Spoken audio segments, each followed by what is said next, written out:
dapat kapaltas system.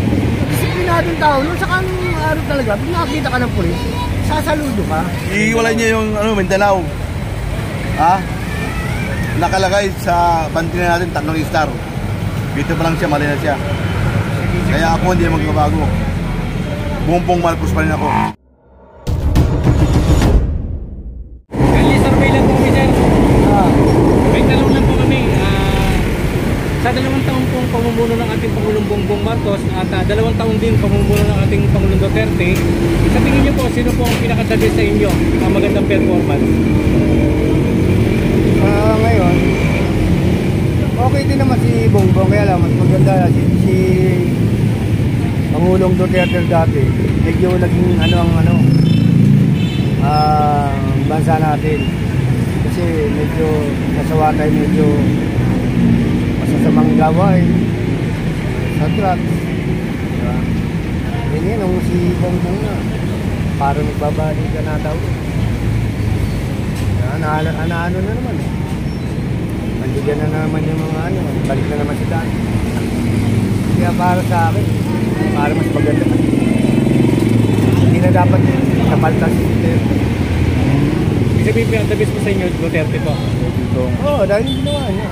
Ito nga, daming pag-uhuli niya siya. Saka natakot dito.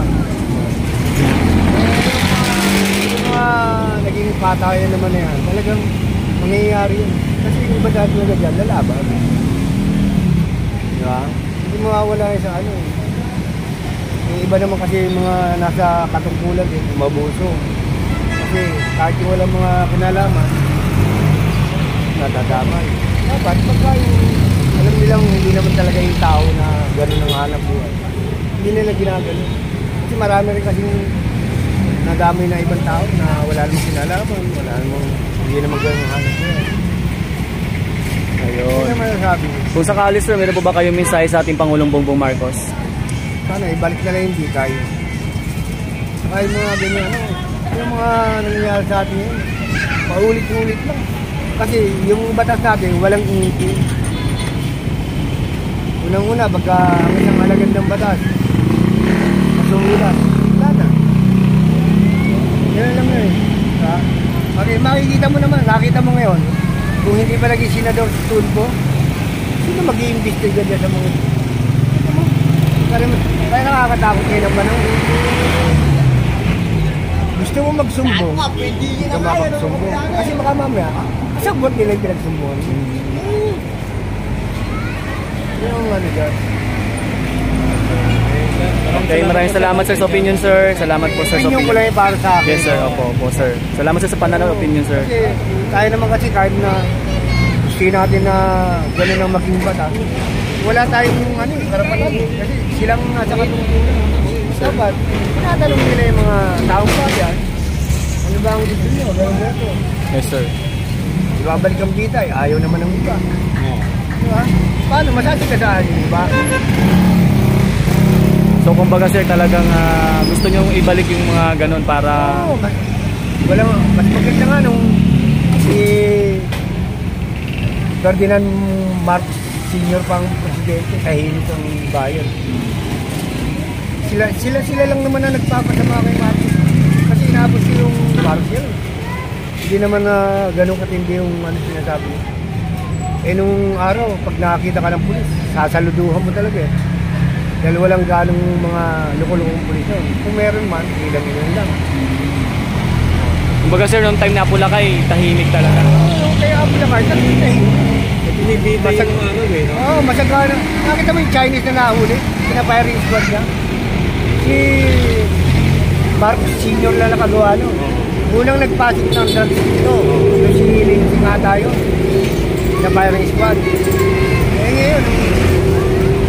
Ngayon, talagang kasi mag-ano ka, siyempre, live yan di ba? Nakalive yan Pero mas gusto ko pa yung panahon ni Marcos. Mura bilihin. Kahit na sabihin mo mababa ka, mura bilihin. Yung mano ng tao Saka ang pera nung mag-aawin. Ang kay Marcos. Kasi inabot ko nga yun. Kahimik yung kaya. May kulungan. Natawa na ka. Walang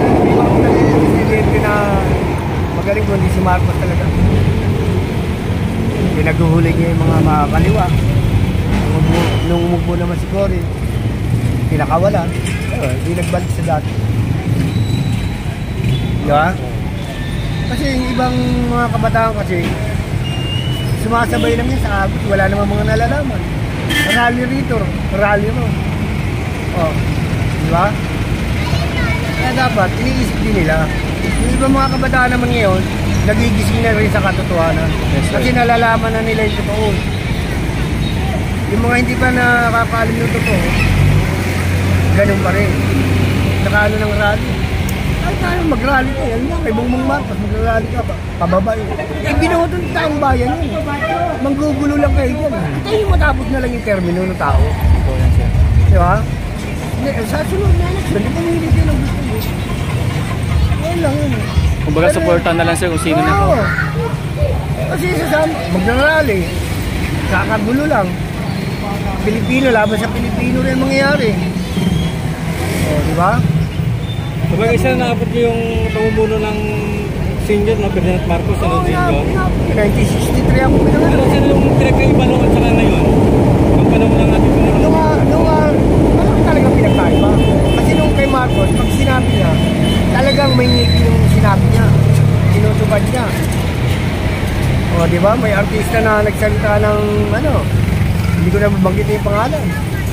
Pinadampot niya, General Support Bonifacio, nagbunot ng damo Oh, grabe. Disiplinado. Oo, disiplinadong tao. Nung saka nung araw talaga, pag nakakita ka ng pulis, sasaludo ka. Sir, magandang umaga, babatiin mo. Parang walang takot nung araw pag may pulis eh. Ano ka, safe ka. Oo, ngayon pag may pulis ngayon, mangingilag ka eh. Di ba? Parang natatakot ka na eh. Gusto mo halimbawa, may dudulog ka sa kanila. Isa, pag tuturuan ka pa. Di ba? Ay, doon ka magsumbong. Kaya, ewan ko sa iba, pero yung sa akin, pananaw ko, gano'n. Okay. Maraming salamat sir sa opinion at pananaw sir. Thank you so much sir. Ingat kayo sir sa biyahe sir. Salamat sir. Ayan. Hi sir, magandang araw. Si sir naman tanongin natin. Sir, kung kayo naman po sir matanong sa loob po ng 2 taon, kanino kay PBBM at kay Tatay Digong yung nakita nyong the best na namuno? BBM ako. Kasi yung nano ko sa dyaryo ngayon, buwan nito, May dyaryo na sir. ano yung city kong Ayan. ang ating bandera, 3. Gustong patanggal yung isa, yung star. Mali siya doon. Pasang adik. Simula nung grade 1 ako, hanggang ngayon, ang bandera natin, 3 star. Gusto yung patanggal yung isa. Tama ba yun? O muno? Ang ating bandera, 3 star yan. Gusto yung mangyari, 2 star na lang. Babaguhin lahat yun. Ito palang mali na siya ito. Para sa adik. Si BBM, okay pa naman siya. Kaya dyan pa rin ako sa kanya din. Si BBM, kababayan ko. Okay. Ito Manisel sa nakalagay dyan. Sa dyaryo. Kahit saan kayo pumunta, ang ating bandera, 3 star yan. Luzon, Visayas at Mindanao. Kung tawagin yan. Bakit gusto niya patanggal yung isa? Yung palang mali na siya ito. Hihiwalay niya. Hihiwalay niya yung Mindanao. Ha? Nakalagay sa bandera natin 3 star. Dito pa lang siya, mali na siya. Kaya ako hindi magbabago. Bongbong Marcos pa rin ako. Okay. Thank you po, sir. Salamat sir sa opinion sir at pananaw. Sir, salamat sir.